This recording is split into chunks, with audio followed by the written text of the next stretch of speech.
O objetivo dessa prática é encontrar os coeficientes de fusão molecular para cada uma das espécies analisadas, através das células de Arnold. A gente recebeu um kit com 5 tubos, cada tubo contendo uma espécie, com exceção dos primeiro e do segundo tubo, que os dois continham etanol, e a diferença entre eles era a altura inicial de líquido.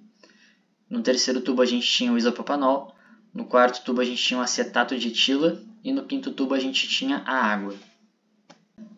Para acompanhar a variação da altura desse líquido no tubo, a gente fez 10 medições, cada medição realizada em um dia, respeitando um intervalo mínimo de 24 horas entre cada uma das medições. Além disso, a gente também recolheu dados de pressão, temperatura, umidade relativa, temperatura máxima, temperatura mínima e temperatura de bulbo seco e bulbo úmido. Nesse slide, a gente tem as fotos dos equipamentos utilizados para fazer cada uma das medições. Então, à esquerda, no canto superior, a gente tem a foto dos tubos de vidro e eles foram fixados de uma maneira que o fundo onde eles estão presos é graduado e isso nos possibilita realizar a leitura da variação do nível de cada um dos tubos. Abaixo dessa foto, a gente tem um instrumento utilizado para realizar a medição de temperatura de bulbo úmido e bulbo seco, além da umidade relativa do ar. No canto superior direito, a gente tem um instrumento onde a gente realizou a medição de temperatura máxima e mínima durante o experimento, e abaixo a gente tem um barométrico para realizar a medição de pressão, além de um termômetro fixado junto com o barométrico, onde a gente realizou a leitura de temperatura no momento do experimento. Todos esses dados vão ser utilizados na aplicação dos cálculos para encontrar os coeficientes para cada uma das espécies.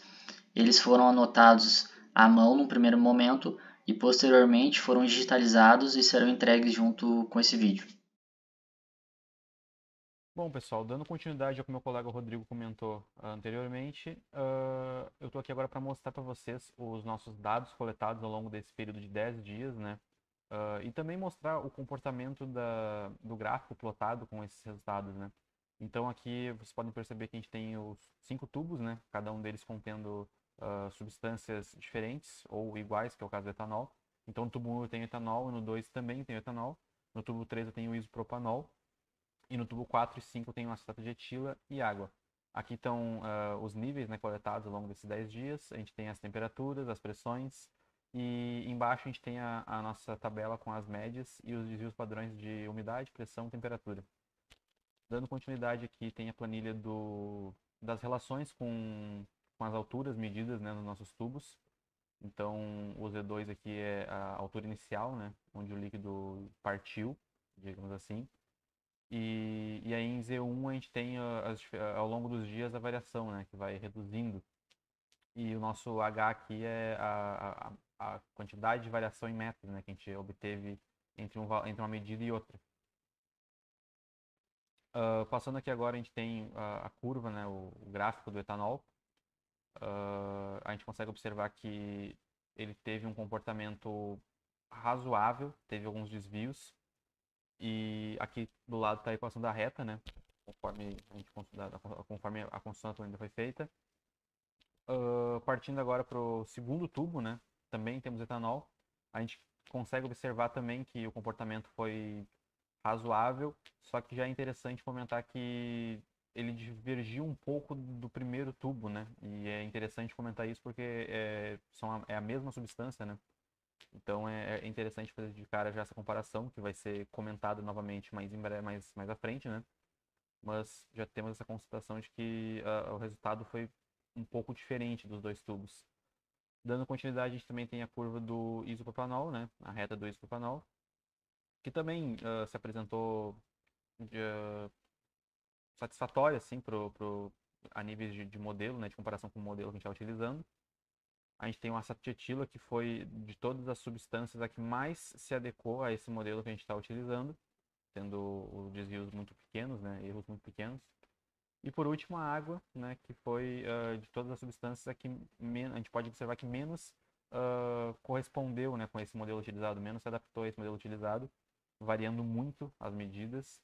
Então, mais em breve a gente vai discutir um pouco sobre esses resultados e agora a gente vai dar continuidade para a parte de cálculo. Para a determinação da difusividade mássica das espécies mencionadas em um sistema binário gasoso, há uma série de equações por trás a fim de determinar todos os parâmetros. A começar pela equação que correlaciona a densidade com temperatura, a qual é possível ser obtida a partir de tabelas clássicas de fisicoquímica, como segue acima. A pressão de saturação em função da temperatura por meio da equação de Antoine, onde os parâmetros A, B e C variam para cada espécie. A temperatura, para fins de aproximação, é utilizada como a média das temperaturas dos dias de medição. Outra aproximação se refere à concentração do gás como sendo um gás ideal, ou seja, o ar gasoso envolvido no sistema, uma mistura de 80% do nitrogênio e 20% oxigênio aproximadamente, se comportaria como um gás ideal nessa modelagem.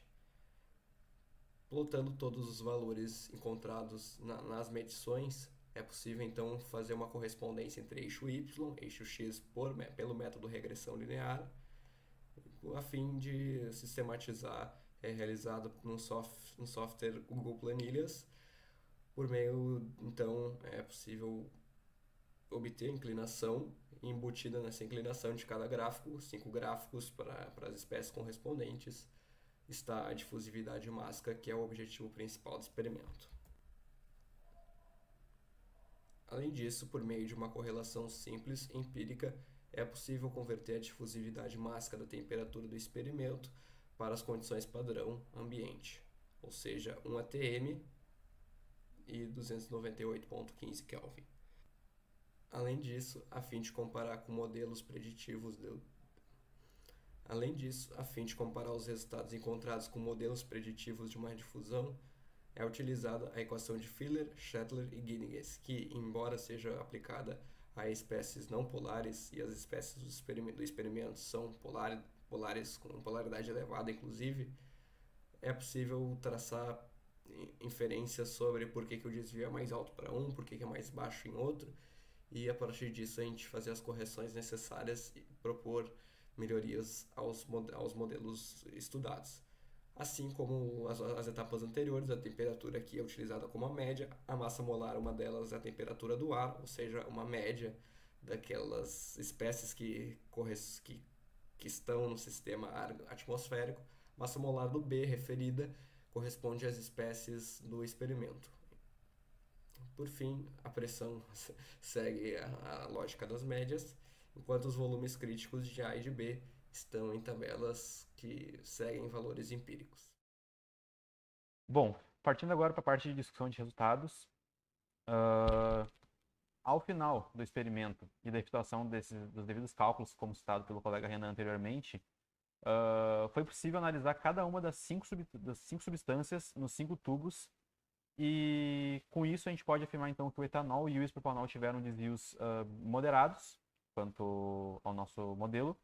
A água apresentou desvios expressivos e o acetato de etila ele apresentou desvios bem baixos. Então, com isso, a gente pode sugerir que há limitações de abordagem teórica referentes às estruturas de cada substância e que influencia significativamente o transporte difusivo. Dando continuidade na nossa análise também, é possível, a partir dos gráficos, determinar experimentalmente a difusividade de cada um dos tubos, conforme está apresentado aqui nas nossas planilhas. Sendo assim, a gente consegue também constatar que a difusividade ela cresce na seguinte ordem, né? No tubo 5, o 2, o 1, o 3 e o 4, tendo a maior difusividade de todos esses outros aí. Bom, galera, continuando, também foi calculado os erros relativos entre os valores teóricos e experimentais em condições normais, nas condições de experimento, e o erro entre as referências e os valores experimentais.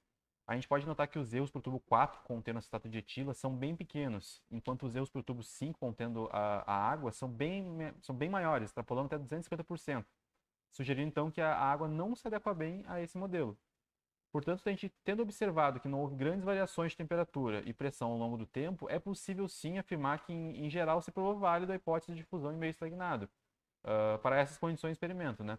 Mas vale ressaltar que a adequação do modelo varia de acordo com cada substância analisada. E a evidência disso, como a gente viu anteriormente ao longo dos gráficos e resultados, é aquela grande adequação do aceto de etila, né, aos valores da referência, e em contraste a isso, o grande erro que a água apresentou com os valores de referência.